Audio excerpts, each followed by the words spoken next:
I was very humbled because I had a conversation with a guy who was converted on a tube train. If you've ever been to London, you get on a tube train and someone starts preaching or speaking, everyone sort of looks down, it's very embarrassing. And you think to yourself, oh goodness, is that really doing the gospel any good? And this chap came to our church and he was just installed as a deacon yesterday. And he was giving his testimony. He was converted on a tube train by someone who got on and started preaching.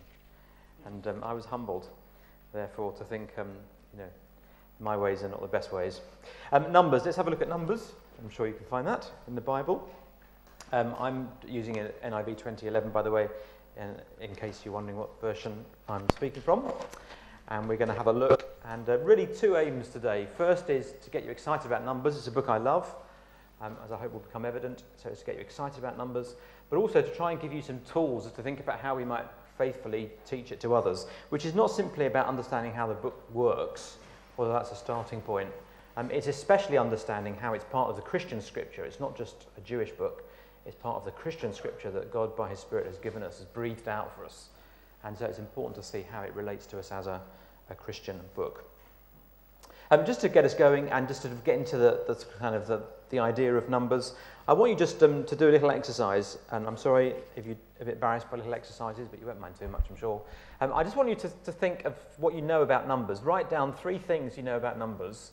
Okay, the first 3 things that come into your head, just write them down on top of the sheet, and then you can just show your neighbour what you've written down. Okay? And if you don't know anything, that's fine. That's part of the reason for being here, but hopefully everyone knows a little bit about numbers. What 3 things come into your head? I've tried this with lots of different people, and I'm going to tell you what results we normally come up with.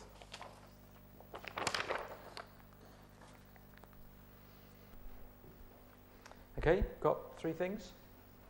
I wonder, just show them quickly to your neighbour so they can laugh at yours and you can laugh at theirs. Or they can be amazed at your Bible knowledge, or I don't know how it works.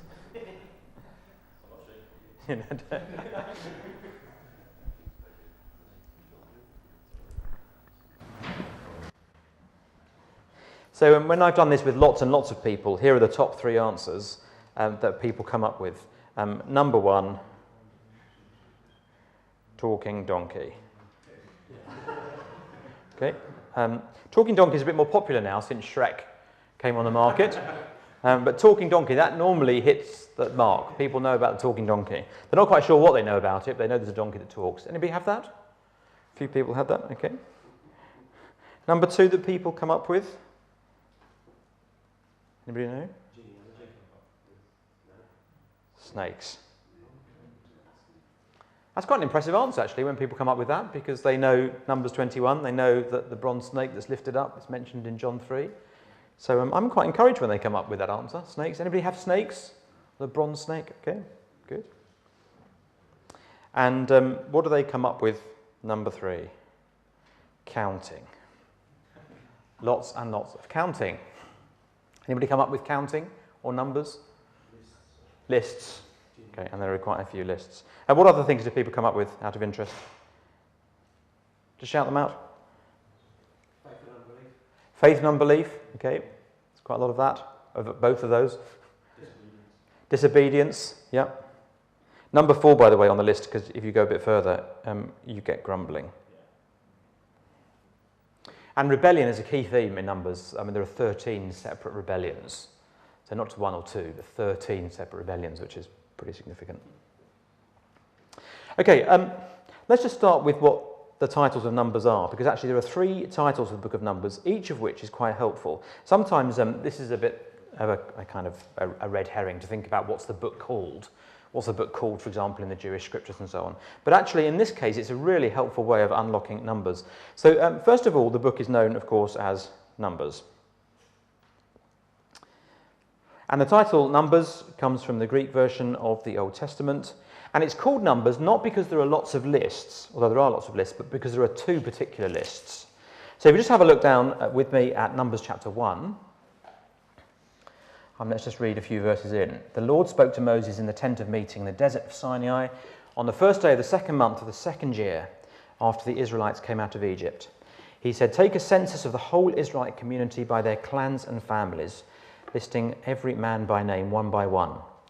You and Aaron are to count according to the divisions all the men in Israel who are 20 years old or more and are able to serve in the army. 1 man from each tribe, each of them the head of his family, is to help you.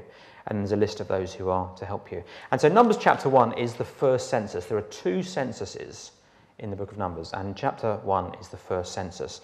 And they are listed there, all the different people, and they are totaled in verse 46, 603,550. So don't forget, that's men who are 20 years old and over who are able to fight in the army. So the total number of people, well, you can extrapolate out, can't you? 603,000 men over 20. So what does that make the whole of the size of Israel? 2 million, 2.5 million, something like that. Okay.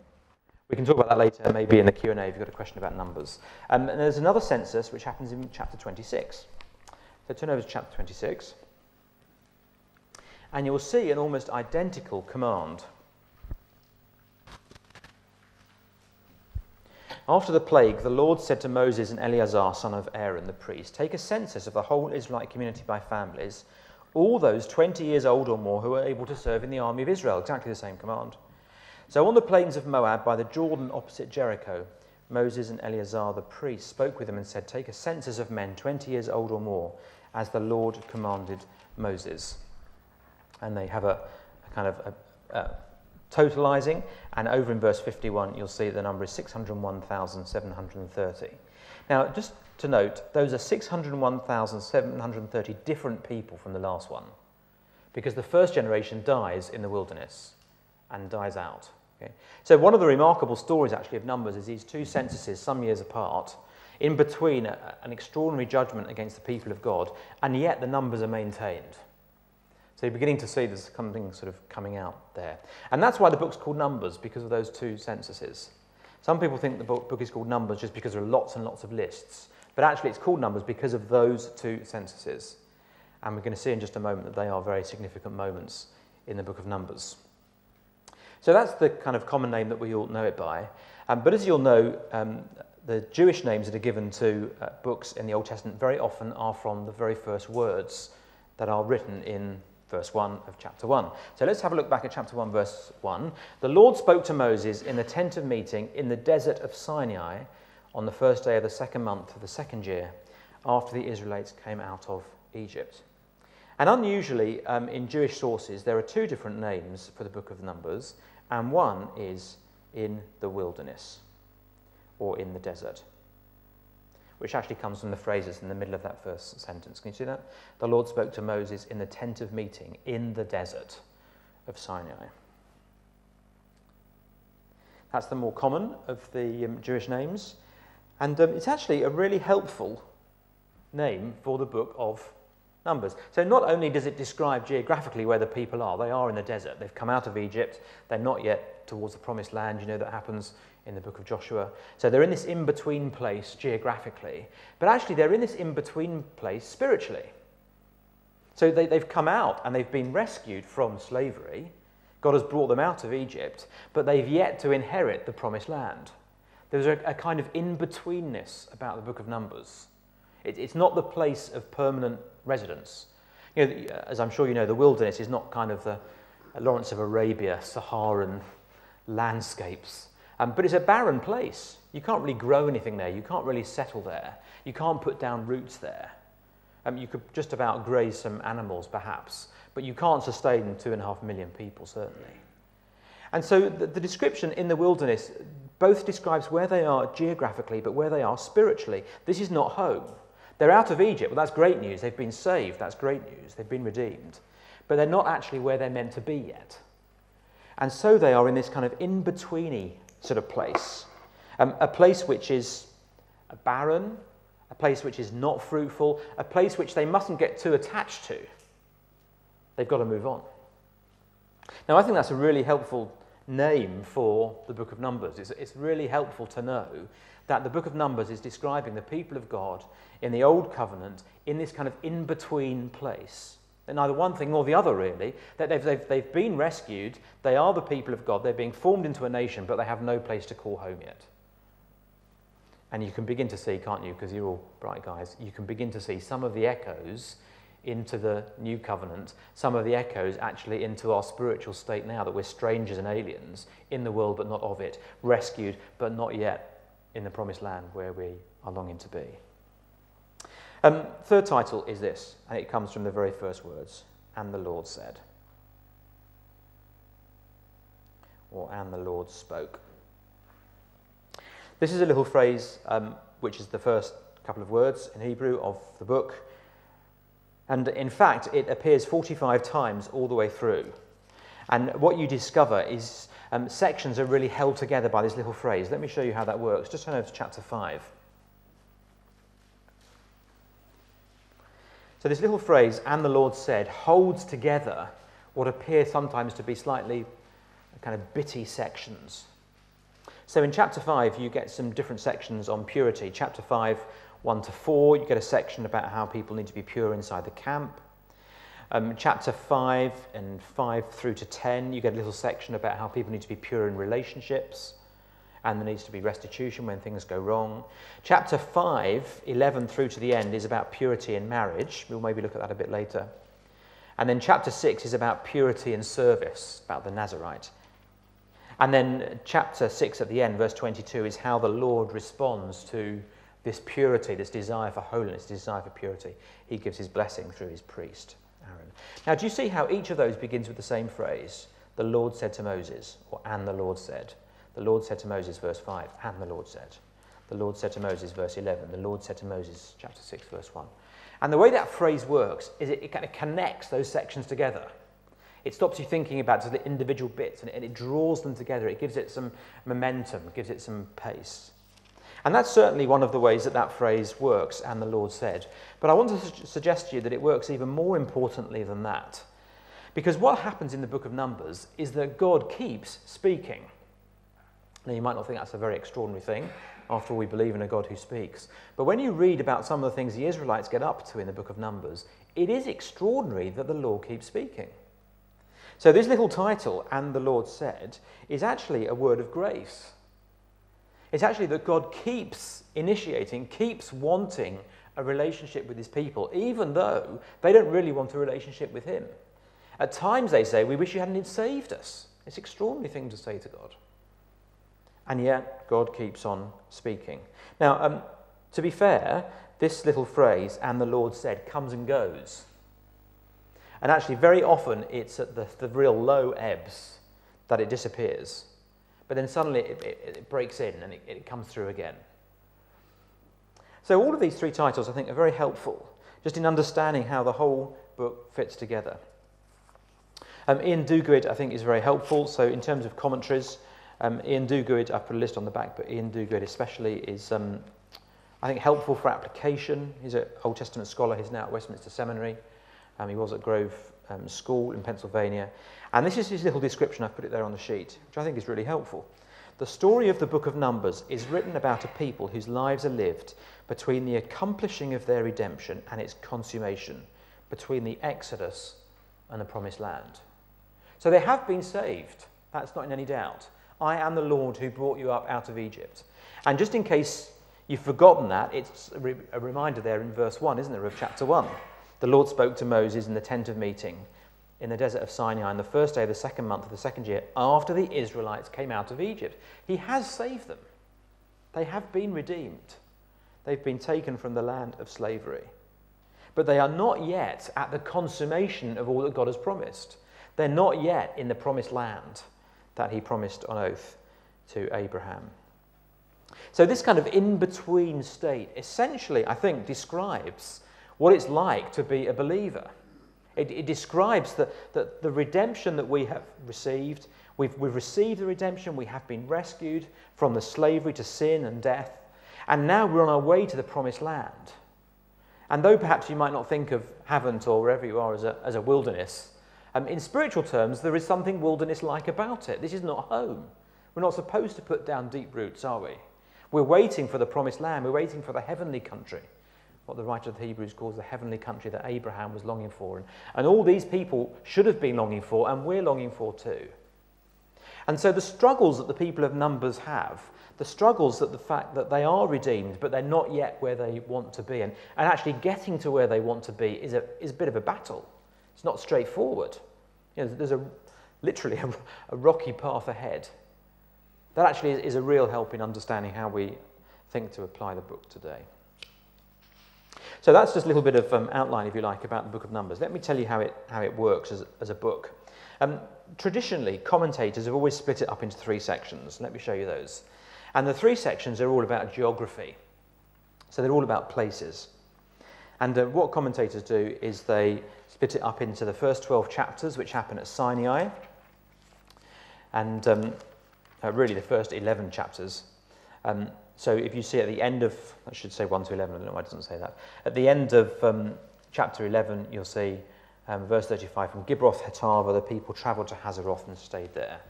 I don't worry too much about the place names at the moment. But basically, the bulk of the action in the first little section happens in Sinai.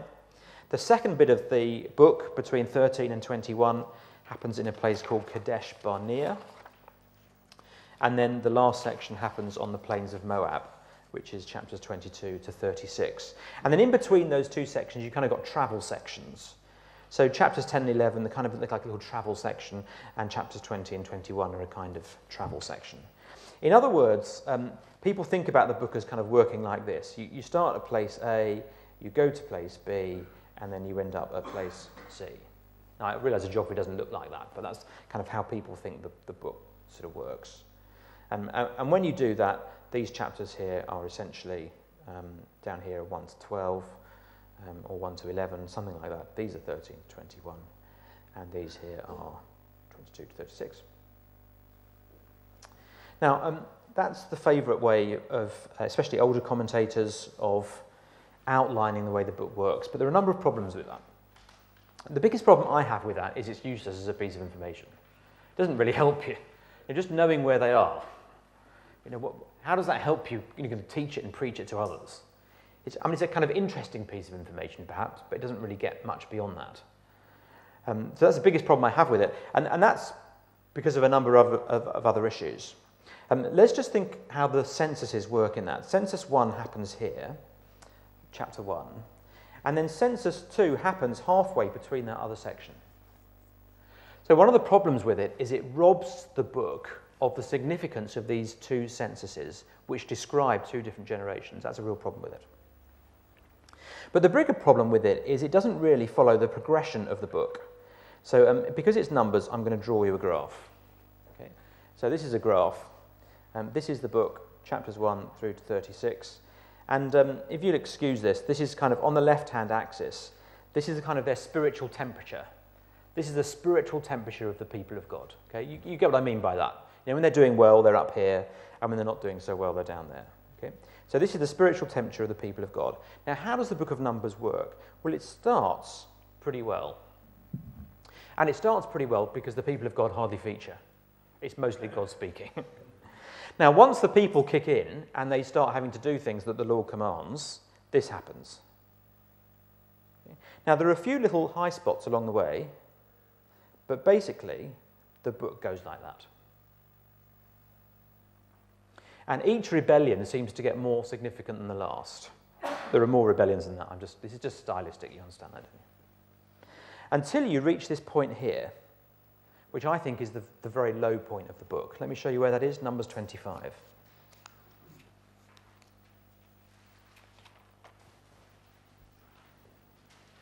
There's some debate about what the low point of the book is. Is it Moses grumbling? Is it the ground swallowing up? But I think the significance that's attached to some of the words in Numbers 25 makes it clear that this is the low point. So when Israel was staying in Shittim, the men began to indulge in sexual immorality with Moabite women, who invited them to the sacrifices to their gods. So they've been quite faithless up until now, but they haven't turned towards other gods. Now they're turning towards other gods. Look at what the writer says. The people ate the sacrificial meal and bowed down before these gods. So Israel yoked themselves to the Baal of Peor, first mention of Baal in the Bible. And the Lord's anger burned against them. So that's Numbers 25. That is the low point of the book. So all these little high points along the way, all these little kind of recoveries are when God intervenes, when God speaks a gracious word. But broadly speaking, the progression of the book, once you get past the first few chapters, is downwards, downwards, downwards, downwards. There's a kind of descent, a spiral, if you like, of ever-increasing rebellion. Then what happens after 26 is the book goes like this. It doesn't quite go like that. It probably goes like that. but with the possibility of one blip, which happens there, and that blip is Numbers 32, where 2 of the tribes go off and do their own thing. With the possibility of one blip, it's all upside. People of God are spoken about favourably. There aren't rebellions. There aren't kind of grumbling moments. The people of God are very positive at that point. So that's, if you kind of were to map out the book, that's how it looks. And what happens if you do that? You discover that geography is not so important as the census is. So census 1 happens there, census 2 happens there. In other words, in this area over here, you've got the story of one generation. This is the generation who have come out of Egypt. And they actually turn out to be ultimately rebellious. And what happens to the rebellious generation? They die in the desert. And then after the second census, you get the story of another generation over here. And this generation are not rebellious. This generation appear to be faithful. And what happens? They come right to the brink of the promised land. And God brings them there. Even Moses, by the way, is not exempt from that. And Moses is part of that downward spiral. Chapter 11 is very clear that Moses is involved in the grumbling. And actually, as you know, because of his rebellion, because he strikes the rock rather than speaks to the rock, he himself is not allowed to enter the promised land. Now, this kind of split of the book, it seems to me, once you see it, it's really obvious. And it was first proposed by Dennis Olson, whose commentary is on the back there on the bibliography, and has been picked up by Ian Duguid, picked up by Martin Bakula, whose little commentary I think is really helpful, called Homeward Bound. It's only a sort of a short commentary, and it's the one I use in my commentary too. I think it's the best way to understand the book because it gives you ways into application. Basically, this first generation we are to view relatively negatively. Okay, we're to think of them as kind of negative examples of what it means to be the people of God. We're to see the grace of God keep breaking in and breaking in. But on the whole, you see the people of God negatively in that first section, whereas in the second section, you see the people of God positively. And actually, of all the people, the most positive are the women who are called the 5 daughters of Zelophehad. Let me show you them. They appear right at the end, chapter 36. They appear in chapter 26, they appear in chapter 27, and they appear again in Numbers 36. Let me tell you their story. These are great names, by the way, for children, obviously. If you want to name your children after Bible characters. Zelophehad's daughters did as the Lord commanded Moses. That's the phrase, by the way, that highlights that the people of God are doing well. They do as the Lord commanded. Verse 11, Zelophehad's daughters, Mahlah, Tirzah, Hoglah, Milcah, and Noah, married their cousins on their father's side. They married within the clans of the descendants of Manasseh, sons of Joseph, and their inheritance remained in their father's tribe and clan. I once knew a girl called Tirzah Jones. Anybody here know Tirzah Jones? And she rented our house for a while. And the first time I met her, she got very Welsh parents. And the first time I met her, I said, "Oh, Tirzah, that's an unusual name. Is it Welsh?" And she looked at me. She said, "No, it's in the Bible." And I felt very humbled by that and went and looked up where it was. And that's why I started studying numbers. So it's all Tirzah Jones's fault. I was shamed into it. The daughters of Zelophehad have no, and they're just 5 daughters. And so what would normally happen is that the inheritance would get lost. And this is all about the inheritance. It's all about getting to the promised land. And so they come before Moses and they say, "Look, Moses, we're 5 daughters. It's not right that the inheritance of our father should be lost." They realise that this is the precious thing to hold on to. And Moses says to them, "I'll ask the Lord." It seems like a good question. I'll ask the Lord. And the Lord says they're right. They're exactly right what they've asked. That actually if there are no sons, the inheritance has to go to the daughters because the inheritance is the thing. The promised land is the thing. The piece of land that you have is the goal that they're working towards. And Zelophehad's daughters understand that the law is amended so that they can inherit. And then there's a second problem that arises in chapter 36. They say to Moses, "Hang on, Moses. What happens if we marry someone who's from a different tribe? If we marry someone from a different tribe, then the inheritance starts going down their line. And you could have pockets of our tribe, Manasseh, of their land, being split up amongst Gad and amongst Reuben and amongst Judah, and surely that wouldn't be right." And they say, "No, that's not right either." Moses goes to the Lord again, and the Lord says, in this particular case, if there are daughters who inherit the land, you have to marry within your tribe, so that the tribe can keep the land that God has promised. Now, the daughters of Zelophehad, I think, are very faithful. They say, okay, we'll only marry within our tribe. You know, if someone from Gad catches our eye, he's a bit of a looker, he's got a nice, you know, six-pack stomach, I'm not going to go with him, I'm going to go with someone from my own tribe, even if he's got a beer belly, because actually I understand that the promised land is the thing. I understand that the inheritance to hold on to is the thing, and so I'll only marry within my tribe. So actually it turns out at the end of the book that the daughters of Zelophehad are actually the heroines of the book, because they understand what virtually no one else expressly understands in the book, that we're heading to the promised land, and it's the land that God has graciously given, and that's the land that I'm going to hold on to and must not let go of. That's the prize that is ahead. So rather than just sort of being a footnote to history, the daughters of Zelophehad turn out to be the real heroines in the book. Okay, I think this is a useful way to think about it, as I've said, because what this gives you essentially are two distinct sections. You get section 1, part 1. I think I've probably put this on the sheet. Have I over the page? I have. So part 1, I won't write it out. Part 1 is, I've called it Death in the Wilderness. It's essentially, after a reasonably good start, it's essentially about the first generation rebelling and dying. And then part 2 is much more upbeat. Life in the Promised Land, I've called that, on the way to the Promised Land, really. It's about the second generation obeying and living. That's essentially how the book works. Now, as I say, I don't think the geography helps you, but I think that does help you. I think that really helps you when you start to think about how do we apply the book of Numbers to today's people. What are the things that are going on? Essentially, we read in the first 25 chapters about a rebellious generation. God persists with them. God keeps them from entirely falling away. He keeps sending them saviors in people like Eleazar, the priest. But essentially, it's a story of rebellion. But God has made a promise, and he raises up another generation, and that generation obeys and lives. Now, there's quite a tricky question that sometimes people ask at this point, and it's what happened to the spiritual state of that first generation? Does that mean that you can lose your salvation, for example? Does it mean that you can be rescued and die in the wilderness? Well, just to answer that question very briefly now, so I don't have to answer it later, that is a question really that the book of Numbers never answers. Other than we do know, of course, that some of the people who die in the wilderness will be with us in glory. Moses, for a start. So actually, if you start pushing that question too much, if you start saying, is the first section of Numbers about whether you can lose your salvation, you're asking the wrong question. It's a valid question to ask, obviously, in general, but it's not a question that the book of Numbers answers. The book of Numbers is more concerned, in a sort of Hebrews-type way, with saying this is a warning against rebelling. So when you get that section in Numbers chapter 6, and in Hebrews chapter 6, essentially in Hebrews chapter 2, we're being given warnings not to fall away.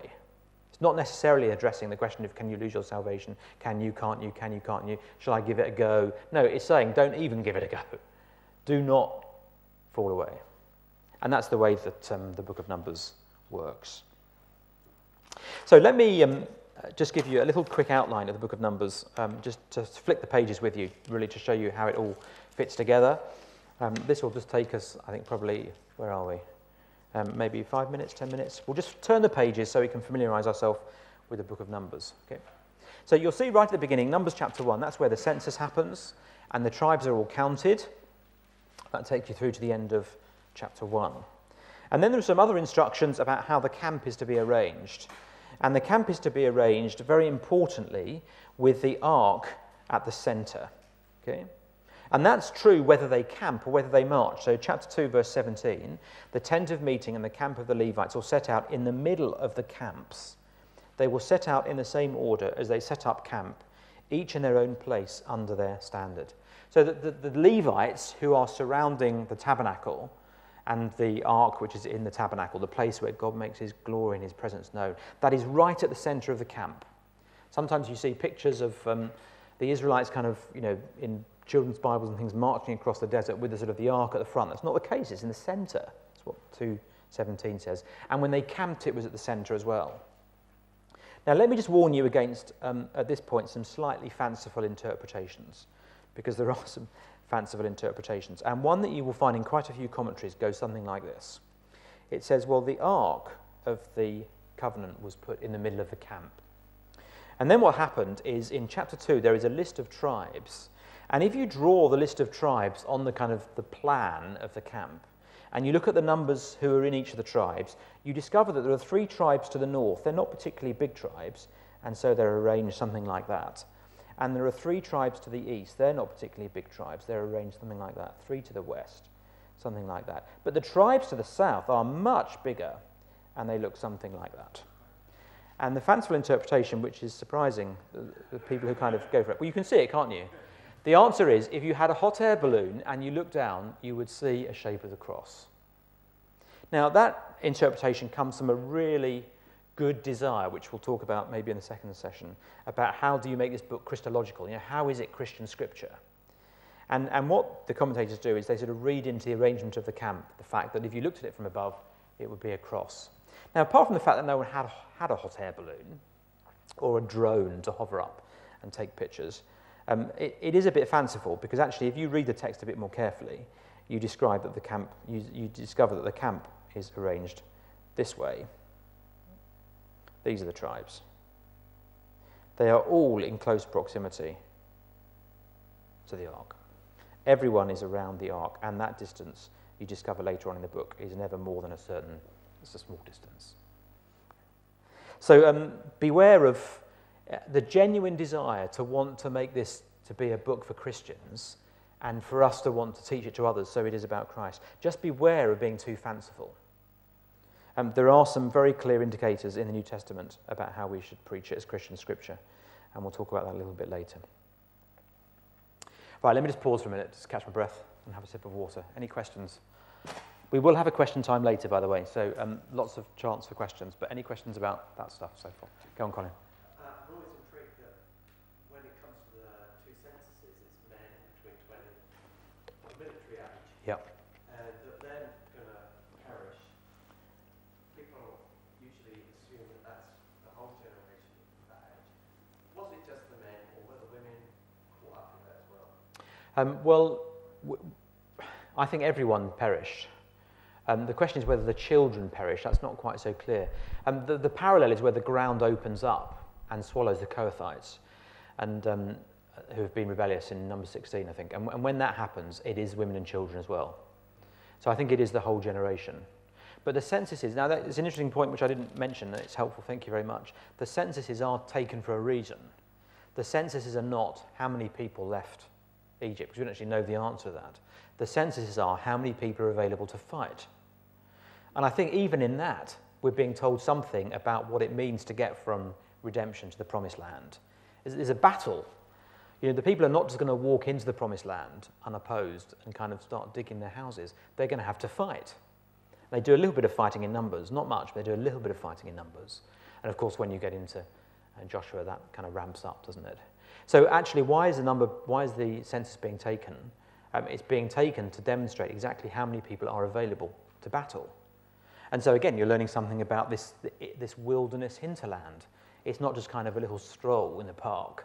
This is actually getting from A to B, from redemption to the kind of consummation of our redemption. It's a battle. We've got to fight the good fight of faith. And that's basically what they're being called to do. So that's a helpful point, thank you. Okay, let's talk about some of the challenges in... we're working through it, aren't we? I got a bit carried away then with my camp. Okay, we're working through it. The Levites, on several occasions, are kind of identified as a separate group. They're not counted as in those who will fight, and they're not counted at all, in fact. And the Levites are outlined in chapter 3, and some of the Levites in chapter 4. So there are different clans of the Levites. There are Merarites, there are Kohathites, there are Gershonites, and they each have a different role. Some carry one thing, some carry another thing.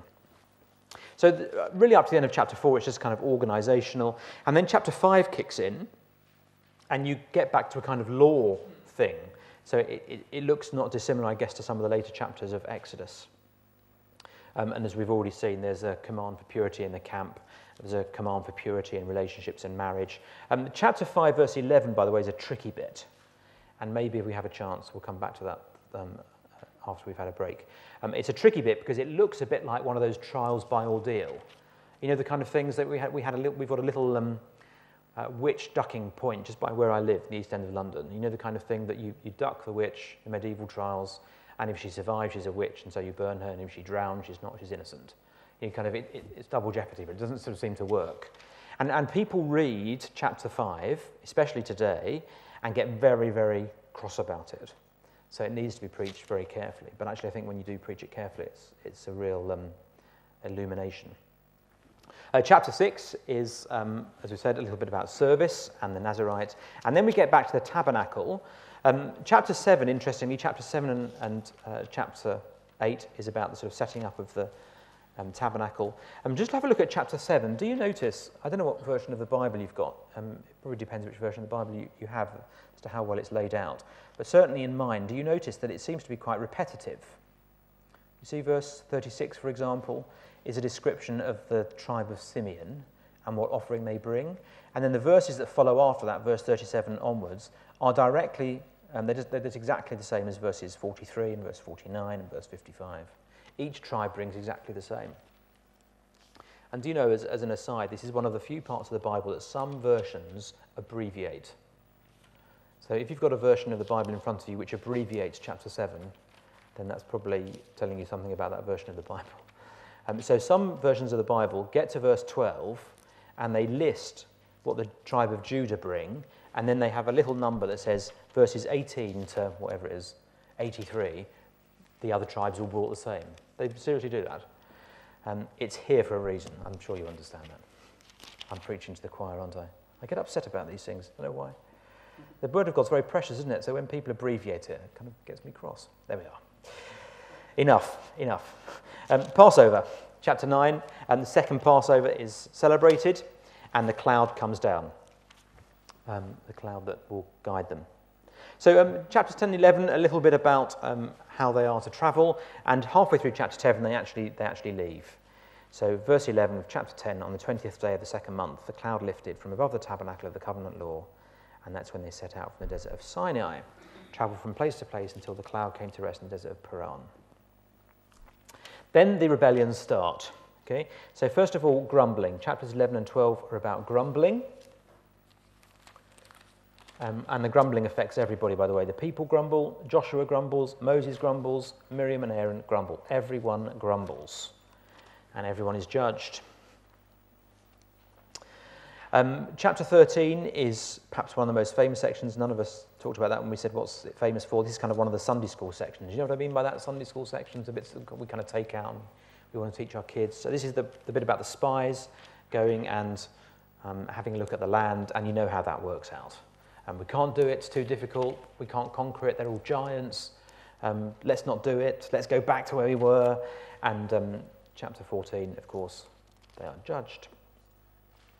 Then what you get in the book of Numbers is you get these occasional kind of little bits of law that just come in, which look like they're little sort of out of place. They look like they should be in, Leviticus or at the end of Exodus or Deuteronomy. They've just kind of been lumped into the narrative of Numbers. And you think, well, hang on, chapter 15, what's that doing there?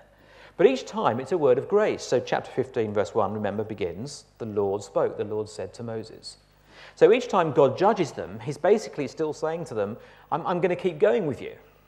That's why the narrator has put these together, these little sections. Otherwise, it would be really bleak. So each time there's a rebellion, there's basically a little word of grace that says the Lord is going to persist with it. The Lord's going to keep going. You want to give up, but the Lord's not going to give up on you, which is a great encouragement, of course. Chapter 16 is the rebellion of the Korahites, especially. These are the ones where the ground swallows them. And the bit of grace there is in chapter 17 because the Lord reconfirms Aaron as his chosen man.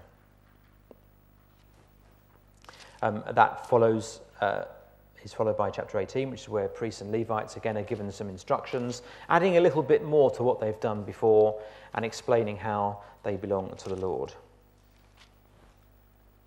Chapter 19 there's a bit more grumbling going on in chapter 19 and 20. But chapter 19 is a little bit of law, and then chapter 20 is about the provision of water. There are several water stories. One comes in Exodus, doesn't it? The first water story comes right at the beginning of Exodus, almost as soon as they've left the promised land. Let me just get exactly the right chapter. It's the end of chapter 15 and chapter 16. So there's one water story here. There's another water story here in chapter 20, and this is the one that gives rise to the problem with Moses. So verse 11 is a very significant moment in chapter 20. The Lord says, speak to the rock. And then verse 11, chapter 20, then Moses raised his arm and struck the rock twice with his staff. Water gushed out and the community and their livestock drank. It looks good, doesn't it? But the Lord said to Moses, verse 12, and Aaron, because you did not trust in me enough to honour me as holy in the sight of the Israelites, you will not bring this community to the land I give them. These were the waters of Meribah, which just means quarrelling, where the Israelites quarrelled with the Lord and where he was proved holy among them. We'll come back to the water because it features in the Psalms. Then you get a little bit of fighting interspersed amongst more rebellion. And the rebellion comes in the form of the snakes, and the judgment, comes in the form of the snakes, and the bronze snake is, of course, in chapter 21, which is referenced in John chapter 3. And then you get to this section 22, which we will have a look at a bit later because it is perplexing. And 22, 23, 24, I think, are unique in Scripture, certainly in terms of their length. Because what 22, 23, and 24 give you is they give you an insight into the enemy camp. So it's as though the kind of cameraman has been travelling with the Israelites all the way along. He's been with Moses as Moses has talked to the Lord. He's been amongst the Israelites as they've grumbled. And now the cameraman leaves the Israelites and goes into the enemy camp. And we get an insight into the enemy camp and what's going on. I think that's pretty rare. I mean, occasionally you get little snippets, don't you? That Gideon and the Midianites, you get little snippets of the enemy camp. But here you get an extended description of what the enemies of God are trying to do to the people of God.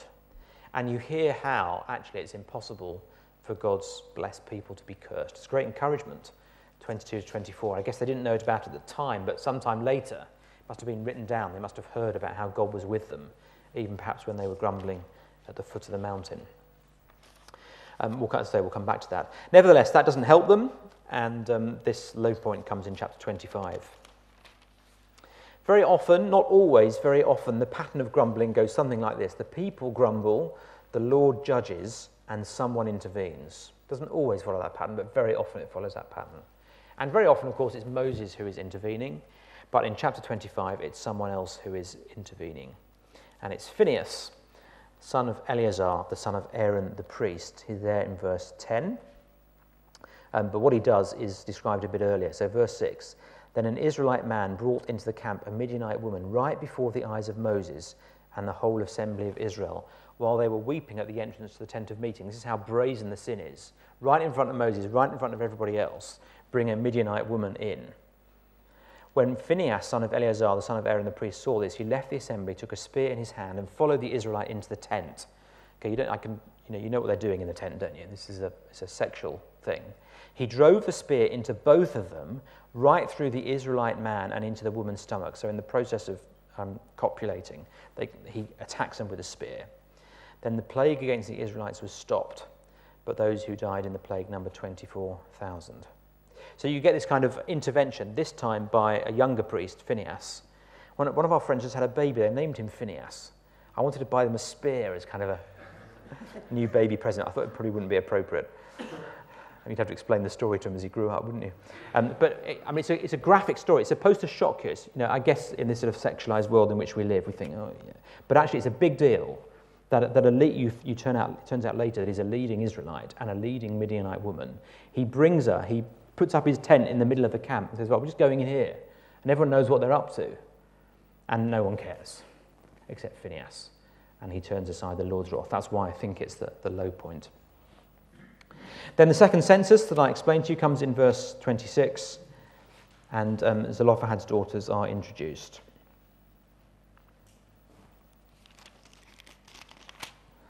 Zelophehad's daughters first appear in verse 33 of chapter 26, and then we get that little first story I told you about in chapter 27. We know now that we're moving towards a new generation because Joshua is chosen to succeed Moses. Chapter 28 is one of the hardest to kind of place in the whole book. These offerings, why does that suddenly come here, the offerings? And it may be because it's just kind of a restatement of this is the way that the covenant is supposed to operate. Got a new leader, let's just remind you about how it's supposed to work, including the Passover and the festivals. Those are in chapters 28 and 29. Chapter 30 is about vows. Important, I think, because we've already seen that the daughters of Zelophehad are women who inherit. And so there's a question about what happens when a woman has taken a vow, and how is she released from that, and that's what comes in chapter 30. Then there are two difficult chapters. In many ways, some of the most difficult in the book, I think. Chapter 31 is difficult because it is a battle against the Midianites, a very particular battle where vengeance is to be taken on the Midianites for the work that they've done in chapter 25 to deceive the people. And the Midianites are completely wiped out, with the loss, by the way, of not one Israelite.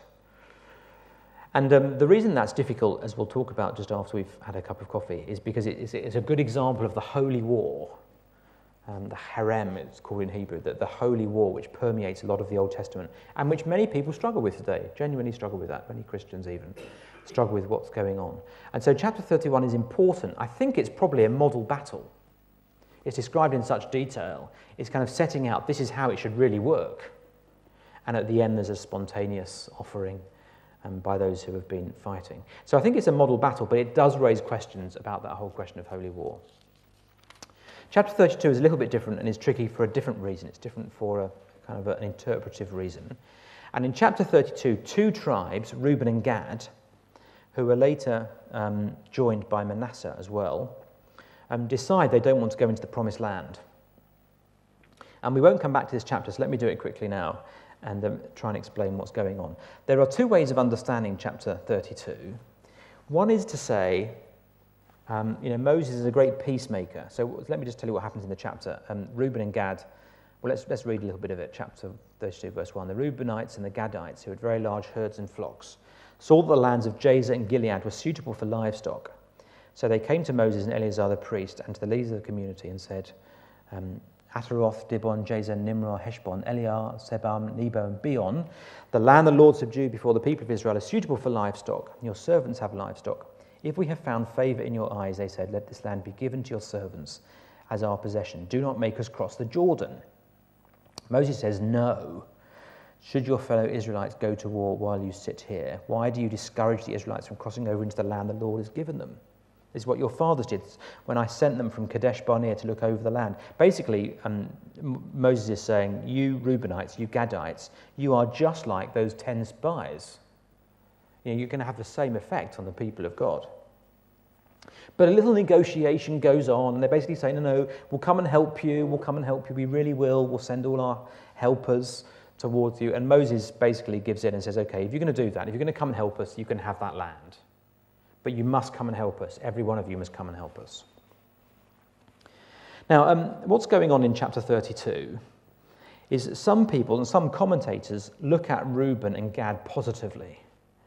And they say Reuben and Gad are basically keeping everything together because even though they're not going to cross the Jordan, they at least are willing to go and fight with their brothers and help them out. So that's how some commentators approach Numbers 32.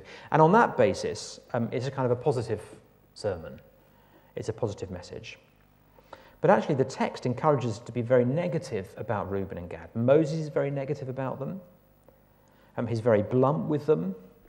Actually, as it happens, they don't all go and help. If you read the Numbers, who went and fought in the book of Joshua, you discover only about a third of their fighting men went and fought. 20,000, something like that.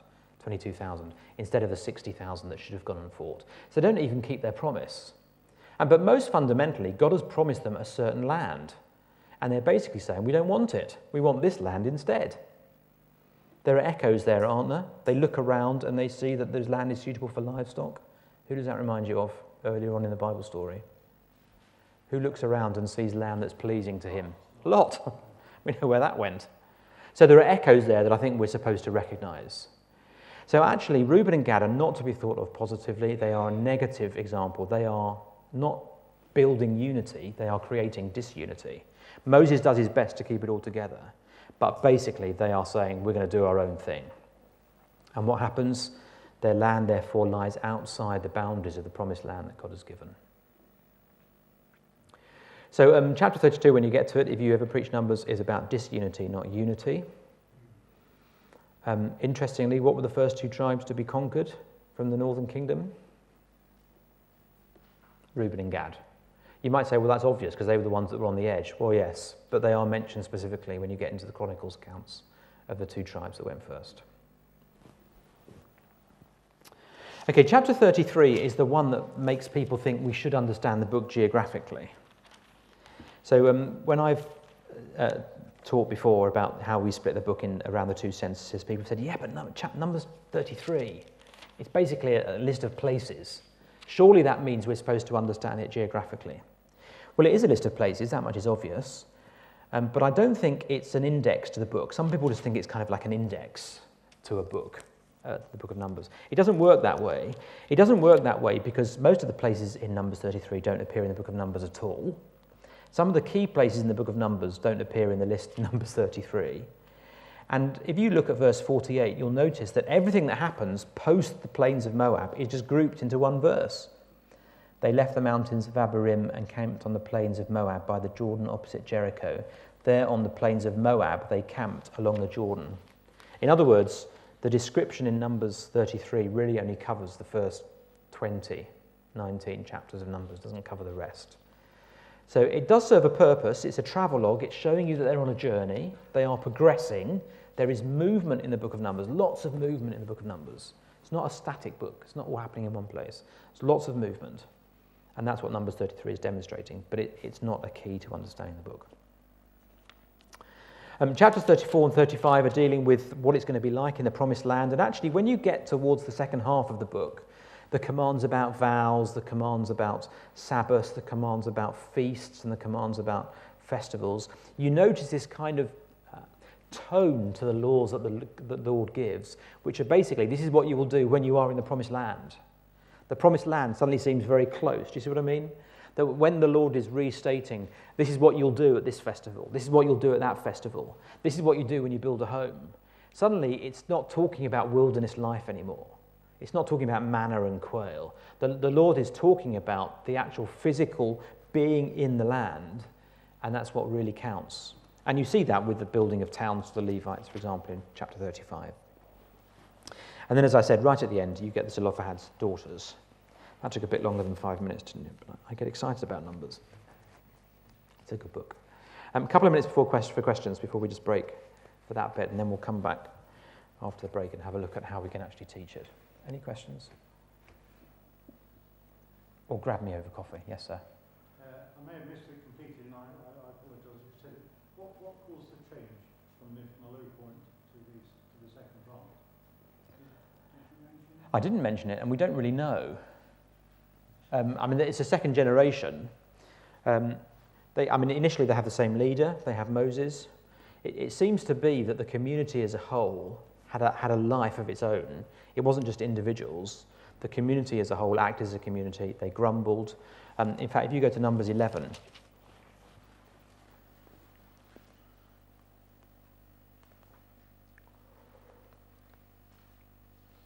you'll see how it kind of affects everybody. So 11 verse 4, the rabble with them began to crave other food, and again the Israelites started wailing and said, if only we had meat to eat. So there sort of Israel is all grouped together. When you get on to the spies, and the way the spies grumble in chapter 14, notice how strong the language is there. That night all the members of the community raised their voices and wept aloud. All the Israelites grumbled against Moses and Aaron. The whole assembly said to them. So this malaise seems to spread very quickly, which is one of the lessons actually of Numbers, is that once a few people start grumbling, it really spreads very quickly, and the complaints. So there isn't really any answer other than essentially what you've got in the first section is a faithless generation, and in the second section... They realised that they were at a very low point. There's no indication of that, no. There's no indication of that. So the response, every time they're judged, and Moses intervenes for them, the people look very genuine. They're, oh yeah, sorry, we won't ever do that again. It all looks very genuine. Then they just go and do the same thing again. So there doesn't seem to be any zap from heaven or any clue that says this is what's really changed them. God's grace. Well, it is, yes, I mean, clearly it is God's grace, but I think the way that operates on us is we're to see the first generation as negative examples. Don't do what they did, which is exactly the way the psalmist reads the book of Numbers. But when you get to the second generation, do what they did. So they're not there necessarily to make a theological point about what turns us around, other than it's God's grace. They're there as examples for us.